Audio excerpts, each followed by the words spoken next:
Une grave sécheresse avait réduit la production de maïs du Zimbabwe à 800 000 tonnes en 2023-2024 contre 2 300 000 l'exercice précédent. Aujourd'hui, les récoltes sont revenues au niveau antérieur et ce n'est pas seulement grâce à de meilleures pluies, mais aussi à de meilleures pratiques agricoles. Nous avons notre propre méthode pour préserver l'humidité, le semis direct sans labour. C'est la clé. Rongodzai Mapake, qui a récolté 13 tonnes d'œufs par hectare, attribue aussi son succès au choix des bonnes variétés de semences et à une surveillance stricte des maladies. Il souligne qu'agir au bon moment est essentiel. Par exemple, cette culture de blé doit être récoltée le 10 octobre. Dans les 2 jours qui suivent, Mapake doit déjà être de retour au champ pour mettre en terre les semences de maïs pour la saison suivante. Les prévisions pluviométriques sont positives.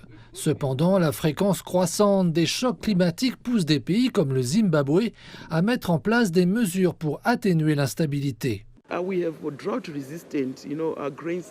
Des céréales résistantes à la sécheresse peuvent être utilisées. Nous parlons de notre rapoko, de notre minga, qui peuvent aussi aider. J'ai évoqué le rôle du gouvernement, qui doit intervenir en soutenant la recherche afin que nous continuions à avoir des variétés de maïs capables de résister. Il y a aussi l'irrigation à maximiser, j'ai parlé de la collecte d'eau, et alors on pourra commencer.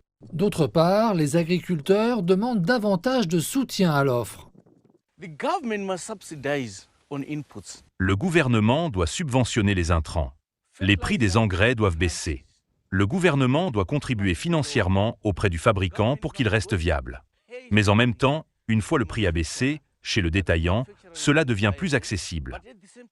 Cela leur permettrait d'augmenter leurs revenus et de livrer davantage de céréales aux réserves nationales où l'intelligence artificielle est utilisée pour réduire les pertes post-récolte.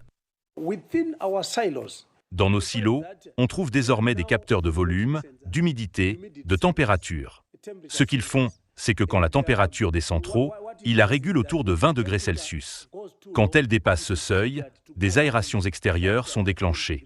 On évoque alors une durée de conservation des céréales pouvant aller jusqu'à 5 ans. Le Grain Marketing Board rénove et construit actuellement 14 nouveaux silos. Cela permettra de doubler la capacité de stockage.